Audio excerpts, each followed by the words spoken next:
This is Tiffany Coates. I'm here with Andy Jukes and we're going to ride and talk. Greetings all and great to have you back. Have we got a cracking podcast for you today? If you Google Tiffany Coates BMW, you get this really cool unscripted video of her extolling the virtues of motorcycle adventure travel. And at the end she says, "I'm Tiffany Coates and I'm from nowhere," which kind of sums her up nicely. I first interviewed Tiffany 20 years ago, soon after she'd returned from her very first motorcycle trip with her best friend, riding two up on a quarter-ton BMW R GS called Thelma. With just 2 months of riding experience between them, they'd wobbled out of the UK and across Europe all the way to India. That first journey was supposed to last 9 months, but once they reached Delhi, they found they couldn't stop, and so they ended up crossing 4 continents and staying on the road for 2.5 years. Since then, Tiffany's basically kept on going, and down the long and winding road of life, she's established a reputation as the world's foremost female motorcycle adventurer, with a passion for travel that has taken her far and wide on journeys such as England to Australia, Cape Town to Cairo, Alaska to Tierra del Fuego, London to Tibet, Central Asia, Siberia and out to Mongolia. The list goes on. Almost all her travels have been undertaken on that same BMW R GS that is still carrying her around the world today. She's been chased by wolves and stampeding elephants, and she's fled from volcanoes, hurricanes and sandstorms, but she loves nothing more than venturing to some of the planet's most remote places while camping and just getting away from it all. But, like the rest of us, she too was stuck at home back in March, with that old trusty GS Thelma locked away in the woodshed for the foreseeable future. No one was going anywhere far, but it did give us a good chance for a chat though, and one I know you'll enjoy. So let's have a listen. Lovely to have you here, Tiffany. Who'd have guessed when I first interviewed you back in the year 2000 that you'd still be living the same life 2 decades later? It's incredible, really. I would never have thought it was feasible back then. And I have to admit, though, I do sort of pinch myself sometimes and think, where on earth did all those years go? And here I am, still travelling, still finding new destinations to explore, and amazingly for a lot of you, still riding the same motorbike. That's the amazing thing. I think when I first met you, it was a few months after you'd come back from your round-the-world ride that you admitted yourself you were ill-prepared for at the time, but you'd bought this R80 GS for... what year was Thelma from? Thelma is a 1992. 1992. You'd bought this bike. Now, how many miles has Thelma got on her now? Ooh, crikey. Thelma now has 224,000, just over. So just tell me a little bit about your relationship with this bike, about, you know, the miles, the reliability, how she makes you feel, all of that sort of stuff. Well, it's been a very much a working relationship. As a totally novice rider with just 5 days experience on a 125, when I did my intensive training and then took my test, I then went out and I was due to go travelling with my best friend Becky, and we went out and bought an R80 GS second-hand, sight unseen, but a mechanic friend had checked it out, and that's how Thelma came into my possession. And so it did feel sort of quite a fast process of all of a sudden riding this quarter-ton bike, heading off around the world. Well, we were only supposed to go as far as India, but we didn't seem to stop there. And learning how to off-road as we went along, learning how to pack a bike properly as we went along, and the maintenance as well. And now I look back on all these different countries and continents that we've crossed, and it just feels incredible. Thelma is the only vehicle I've ever owned. I never owned a small bike. I never had a car. And still, I ride every day. That's amazing that you must have had a lot of trust in the mechanic, because I think you knew nothing about BMW GS at the time. You literally went, like you say, sight unseen, and you gave it a go. But you had no idea what you were getting into, potentially? Oh, looking back on it, it does seem somewhat unbelievable that we had no idea what we were buying, really. This was the late 90s, and we just knew we wanted to go to India, and we would go by motorbike, and we didn't have much money, so we said, right, well, we'll take one motorbike between us. It's obviously a lot cheaper, it's simpler. You can't lose each other when you're both on the same bike, and we were both the same level of inexperience that we're quite happy to share the riding because we're as bad as each other. So people said, well, there's only a couple of bikes really that would be suitable for that kind of journey. Obviously, coming forward 20 odd years now, there are so many different bikes that would be appropriate for that journey, far more appropriate for people of our size to ride as well. However, we were told an R80 or R100 GS would be the perfect bike for a trip like that.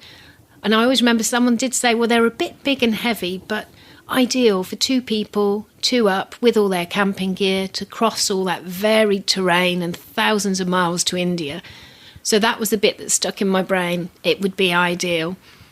And a mechanic friend of ours knew we were looking out for one and then got in touch and said, oh, yes, I know someone with selling a second-hand R80 GS. It had 22,000 miles on it. He knew the bloke and said he's a good bloke, and he also knew the bike. So this is our mechanic friend. And he said it's got a sound engine, so we just thought, well, we can't go wrong. And we'd been looking out for a while because people tend to hold on to bikes like that. When they've bought a GS, they do keep them. So we were just very excited. Wow, here's one available. But we had to make a decision there and then. And over the phone, we said, yes, okay then. And we went round the next day with the cash, and then that's when we first saw a GS, and we're like, oh, yes, they are quite big, aren't they? And, oh, we are on tiptoes to reach the ground. And crikey, have you felt that weight of it? But it's turned out to be the right decision. Absolutely. I guess you know every single nut and bolt on that bike now, don't you? Well, there will always be breakdowns. I mean, who has a bike for 20 years that has never, ever broken down? So various breakdowns in different remote corners of the world, and sometimes there'll be something that will go wrong several times before we get the ideal repair done. But if you're away on the road for months and months at a time, you're not always going to be at a BMW dealership to get the work done. It's more often going to be some guy with a little tin tray of tools that sometimes look like they're out of the ark, and he'll just be hitting the bike, bang, bang, bang, and trying to do a repair in his own way just to keep you going on the road. And that's the beautiful thing about the old bikes, isn't it? You know, you can literally bodge a few repairs and continue your journey, and that's one of the things that's very, very special about these old GSs. Oh, absolutely. The old GSs, they do just keep going, and like I say, with the villages that the mechanic might have never seen a big bike in their lives, but they'll have a look and they'll go, oh, pistons, carburettor, it's like a car.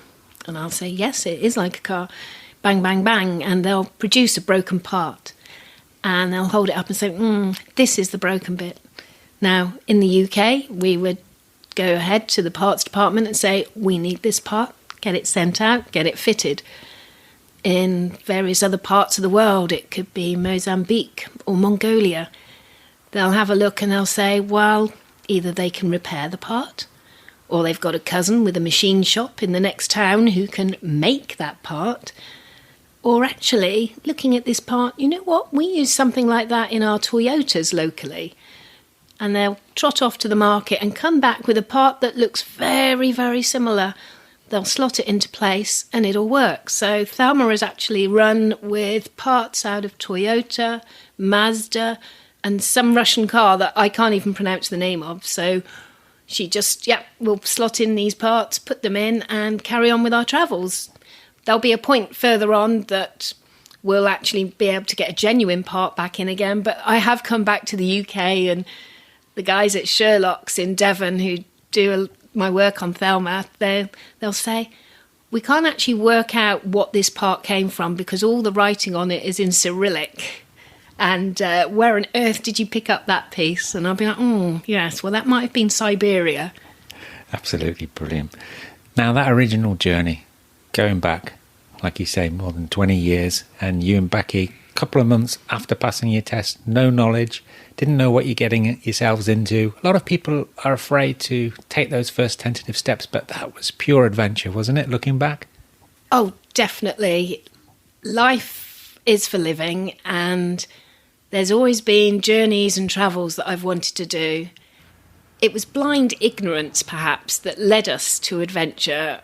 We just optimistically said, we're going to get our licenses, buy a motorbike, and go to India. Now, you don't get much simpler than that. And our simple story turned into an around-the-world adventure of itself, with crossing 4 continents and having an absolute ball, and realising that travel on 2 wheels gives you the independence and freedom to go wherever you want. And yes, the fact that we'd literally only been riding for 2 months when we set off, I think stood us in good stead, because there is such a thing as knowing too much or anticipating problems. But we just had blind faith that here's a bike that runs, and it runs well, and we're just going to set off. If things go wrong, we'll just have to ask for help along the way. And that's exactly how it unfolded. Things do go wrong, but you persevere, you get the things sorted out, and you get there to your destination. Who was it who said that you have some of your best adventures when things are going wrong? Some of your best memories that you create? It might have been Ted Simon. It probably was Ted Simon, actually. You know, when you're often in a little bit of adversity, that's when the amazing stories happen to you. Yes. And when things do go wrong, it does tend to become an epic, and not just, oh, well, this has gone wrong, that's it. It will become an epic that unravels over a day or several days, when just as you think, oh, nothing else could possibly go wrong with this whole situation, and it does. Now, obviously, you've been travelling ever since then, on and off. Have you ever stopped and worked out how many countries, how many 1,000 miles or kilometres, how much time away from home? Have you ever done any stats on any of that sort of stuff?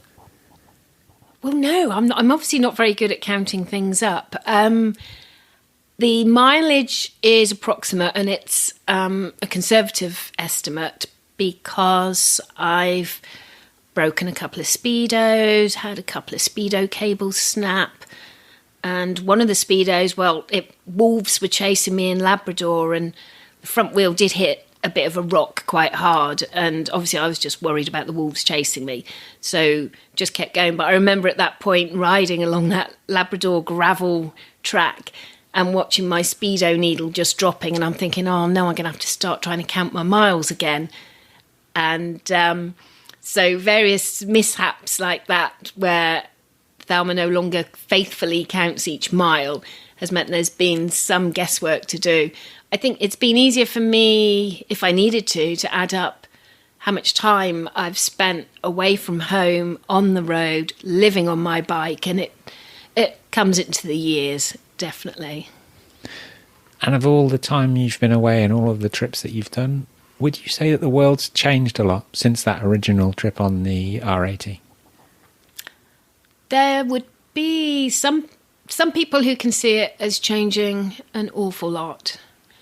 And I think we've all become more aware and perhaps better informed about the situations in different countries. And in some ways that's created more unease or more fear in people.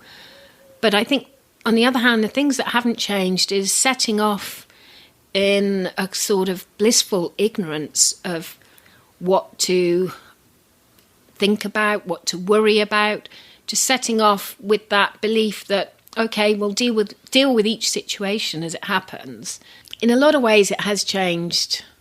Communications have improved, infrastructures have improved, and we all seem to know instantly what's happening on the other side of the world. Whereas when we first set off, my family wouldn't hear from us for weeks. We would send letters. I very rarely phone home when I'm away, partly because of old school travel, and it used to cost an absolute bomb to phone home. I can remember back in Yugoslavia back in the day, and it was something like £6 a minute to phone home, and it was my mum's birthday, and I thought, oh my goodness, how can I keep this phone call to just 2 minutes? And that was my daily budget gone on one phone call. So the communications have improved, and we're a lot more aware about situations in other parts of the world. And generally it seems to be the scary situations, the things that are going wrong in different areas. But actually, so much hasn't changed. People are still people. And when you travel, you do rely on the kindness of strangers. And if you're not prepared to rely on others, then it can make for some very uncomfortable travelling. So it's about being open to the friendliness and generosity you'll find from people that sometimes you don't even share a common word of language with, but they're always happy to help travellers. And it's about trusting and listening and just going with the flow. Can anyone do it? Can anyone ride around the world? I honestly believe that anyone can ride around the world on any bike. You've just got to want to do it. And I know it's not everyone's cup of tea. Is the world still worth exploring? Every bit as much now as it was then, in your opinion?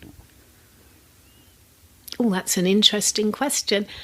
I would definitely 100% say yes, because we've all got our own adventures we want to do, whether it's a weekend ride around Wales or a transcontinental journey to Beijing.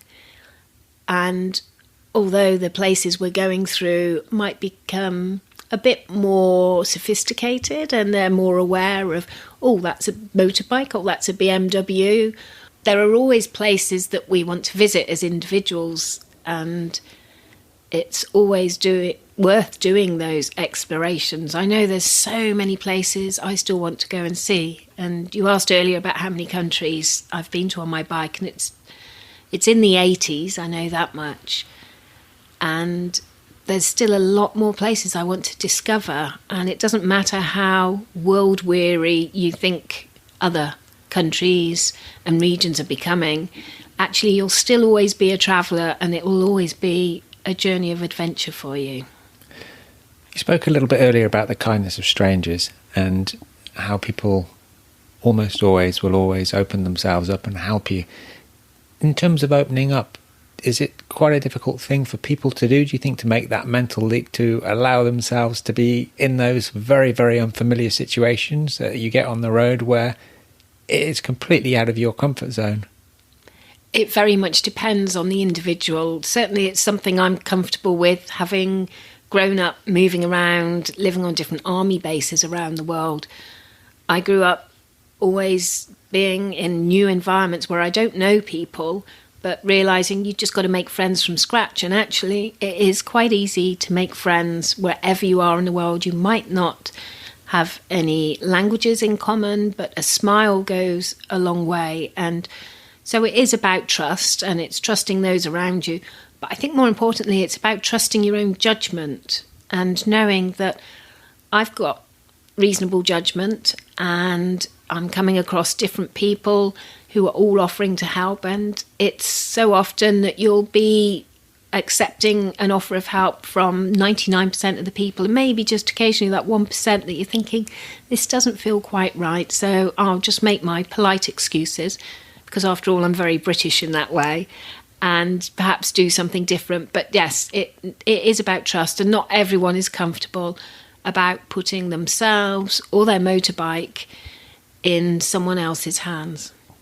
Would you say that the less that people have, the more they're able to give in terms of help? I'd say that's a really good way of putting it.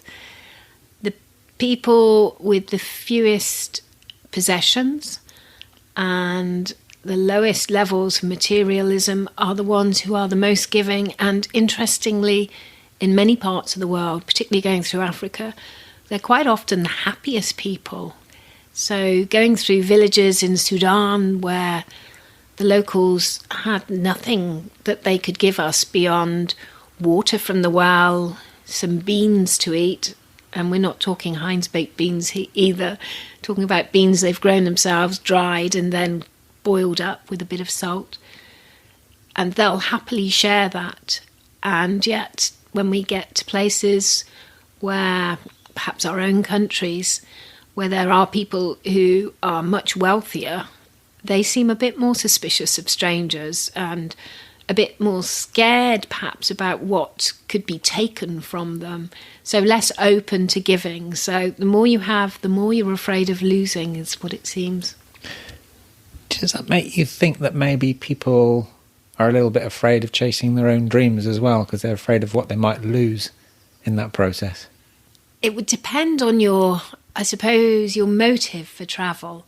Yeah, for some people to travel successfully, they need to sometimes let go of things a bit and not be so concerned about the chrome on their motorbikes or the pristine fuel tank. When I look at Thelma's fuel tank with its dents and gouges in it, and each one's got a story to tell.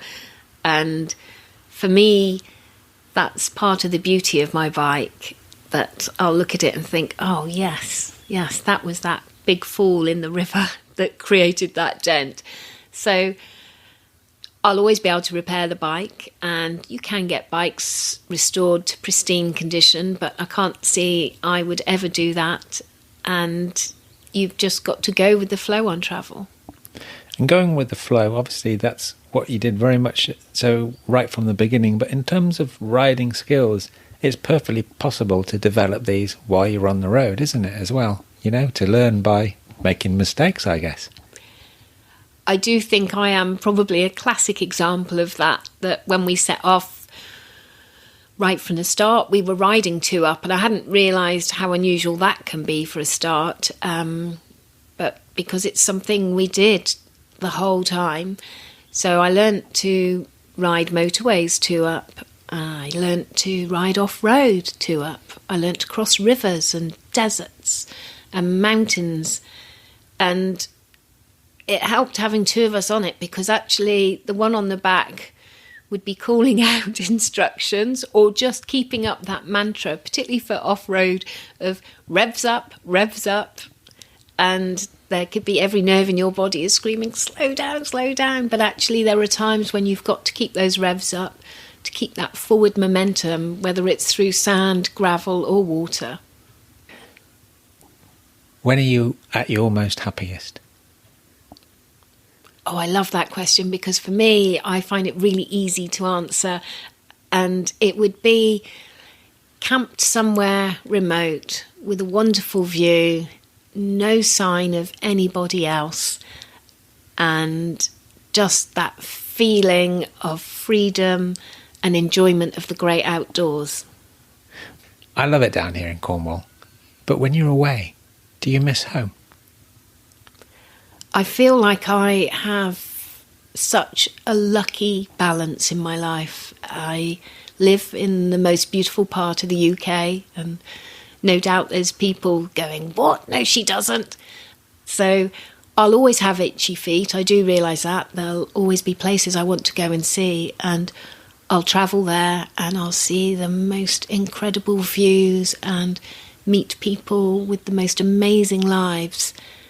And at the end of that journey, though, I'm always happy to come home again, because I live somewhere that is also just as beautiful, and being by the ocean as well really answers a need in me for what I want out of life.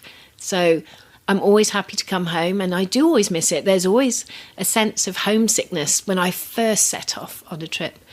And I know that will very quickly wear off, but I'm always happy coming back again. And you also work as a freelance guide. I'm not sure if that's what you call it, but on a wide range of motorcycle adventures. You've done so much travelling alone in the past, but do you enjoy, on those trips, sharing your experiences with others? It took me a while to get into the mindset of becoming a guide. I was offered a job and I said, oh, no, thank you. And I'm not sure that's for me. And then after a few years, I'd done some more travels, and I thought, actually, I feel differently about it now. And so I checked, and they said, oh, yes, there's work for you if you want it. So that was 10 years ago now, and I haven't looked back. My main motivation for doing the tour guiding is sharing my passion for motorbike travel and igniting the enthusiasm in others as well, whether it's riding the Road of Death in Bolivia or it's crossing deserts in Africa, and enabling people to experience it and to enjoy it to the same level that I enjoy it, and just seeing that difference in people's faces. And inspiring others, as you just mentioned, that's obviously important. But is it also important for you to inspire other women? People ask about role models, and it was pre-internet when we set off, and we just assumed, there must be plenty of people doing this sort of thing because we don't know anything about motorbikes and we're heading off to do this. And in retrospect, we realised there's not an awful lot of other people. But it didn't matter whether they were male or female. There didn't seem to be the role models out there when we did set off. But now I find myself being a bit of a role model, and it's a very important part for anyone's riding, but particularly for women who ride, to realise that we're all capable of any journey that we want to undertake, and it is about the desire to do it and having the confidence in yourself. And sometimes that's also reliant on having the support of those around you. And I think for many people that is the biggest barrier, is overcoming the worries and fears of those who hold us dear, and just being able to say, trust me, I can do this, I can take care of myself, and I can go and undertake these travels and have a great time. So definitely getting more women riding motorbikes and enabling them to see that they can go anywhere that they want to. Tell me about the Women Riders World Relay that you're involved in. Ah, yes. It's so the Women Riders World Relay was started by Hayley Bell, who had an idea about starting this relay where a baton would be carried around the world by women riders, and with each country it passed through, it would be passed from hand to hand by different teams of female riders. And it took off, and it travelled a long way, but it also travelled exponentially in people's minds and imaginations for what could be achieved, as thousands and thousands of women became involved and were following it, and thousands carried it as well. And it set off from John O'Groats, and 12 months later it made its way around the world, across every continent, and came back into Land's End, having travelled over 60,000 miles. And then I had the honour of carrying the baton up to London to the grand finale, first of all to the bike show in London, and then on to the big party for the end of the relay at the bike shed, and riding into the bike shed, carrying that baton and arriving there on Thelma was a massive thrill. So the audience were there cheering, and it was phenomenal, and the effect it's had on female riders around the world has been immense. Ah, that's brilliant. And you also received an invitation to the House of Lords recently, didn't you? For some kind of tea in recognition of your solo travel exploits. What was it all about? That's very British, but how wonderful. Oh, that was such a thrill, yes. I received this invitation to go and have afternoon tea at the House of Lords. So I borrowed some clothes, dusted myself down, and went off to London. And yes, it was in recognition of my solo travels and also the role I have in teaching self-defence. And I specialise in training people to become more aware about their personal safety and how to keep themselves safe, and in particular when travelling. So enabling those who want to travel to feel more comfortable and safer whilst on the road. So it was, all around those different issues and the contribution I'd made to that. With the world, metaphorically at least, getting smaller and the ability to call for help, would you say that the overlanding community is probably the most welcoming community in the world? Oh, the camaraderie of the community is fantastic. And in fact, even now with the whole situation going on with COVID-19, the help that's being sent out around the world, people sending messages. And because I'm one of those rather annoying people that once they've got your address, they stay in touch. So in the old days, it'd be Christmas cards and postcards. These days, it's email addresses. And I'll hear of someone having some issues in Uganda, for example, and I'll say, oh, yes, I know a couple of people in Uganda. I'll put you in touch with them. So helping out others, but also just that great feeling when I've had things go not quite according to plan while I've been on my travels, and people have stepped in and taken us home and helped repair my bike, given me somewhere to stay, all these different things where if you're a motorcyclist and a traveller, you know what it's like to be at the mercy of others and the mercy of the elements. And so just the difference it can make to have someone welcome you. They've never met you before, but they'll welcome you to their home. And there's a few people stuck at the moment, aren't there? Oh, there's so many who are stuck at the moment. Gradually they seem to be getting home okay, but I know people on every continent who are stuck. What's the furthest you've ever gone on a set of tyres?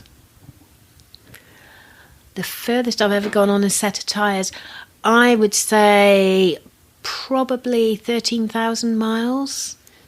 London to Ulaanbaatar, and that was mostly two up. I had one of my mum's friends on the back of the bike, and that was in summer, and there was quite a lot of off-road as well, because that was through Central Asia, so places like Tajikistan and Kyrgyzstan, and I had Metzeler Tourance tyres on, and they lasted all the way there. 13,000 miles, I think. So that's close on, what's that, 20,000 kilometres? Yes, Yeah. That probably would be about 20,000 Wow. kilometres. And there was still, certainly the rear tyre needed changing, but the front tyre still had some life on it. So how long can you keep going then, this wonderful life? I never say never on anything, so I'll keep riding as long as I want to. And I sort of realised that actually I can't see myself changing my bike any day soon. So when I reach my 70s or 80s, and maybe Thelma's a bit tricky to hold upright, maybe I'll find her a bit heavy then, that I'll just get a sidecar fitted to her and carry on riding. How many people have tried to offer a good price for Thelma or to buy it from you? Oh, there have been quite a few people over the years, and in fact in the US they wanted to put Thelma in a BMW museum, but I said, well, actually I'm still halfway through a journey, so I'll have to finish this journey with Thelma and I'll let you know. As she's not ready to go, not ready to be retired to a museum yet, is she? I can't see that happening, no. And neither are you. And how important is it for you to keep making these memories? I don't really think about it as making memories. It's a curiosity, and it's about satisfying my curiosity. So last year, for example, I went off to Borneo. For a long time I'd been thinking, I do want to go to Borneo. So last year I headed off there, and it was to satisfy my curiosity about the people and the jungles and the orangutan and the beauty of the island. So I suppose then it does create memories, and there's always more places that I feel that little tinge of curiosity about. It's that word, isn't it? Curiosity. Oh yes, every time. So where would you say your ambitions lie now then? What have you still got on your bucket list? Oh. If I started trying to produce a list, I think it would never stop. But there is part of me that feels, and I've said this a couple of times, there's the joining up of the dots. So I've done quite a lot of transcontinental journeys, and I've crossed Africa sort of 1.5 times. And part of that half would be joining up the dots between Northwest Africa, so from the border of Burkina Faso, heading down to Angola. That's definitely something I want to achieve, because when I look at the map on the back of Thelma's top box, and there's Africa and there's sort of dots all over Africa, but there's this gap there. So I think I'd like to go there. And plus to see some of those wonderful countries on the way, especially Cameroon and, dare I say it, Congo. I know it has its challenges, but I'd be ready to try them. And I'm sure you will. It's been lovely talking to you, Tiffany. Thanks ever so much for coming on Ride and Talk. Thank you very much for having me here. Thanks again, Tiffany. It was great to catch up after all these years, and I'm kind of envious that you really have managed to make your life a ride. Good on you, and long may it continue. Unlike our podcast, which we've got to bring to a close for now. But if you enjoyed hearing about Tiffany's travels, then we've got much more where that came from. So why not subscribe now if you haven't already? And the next podcast will be there waiting for you as soon as we publish it. Better still, why not give us a rating if you like what we're doing? It helps people find us. Sales pitch over then. I hope you have a wonderful day, whatever you're doing. And sincere thanks for listening. Bye for now.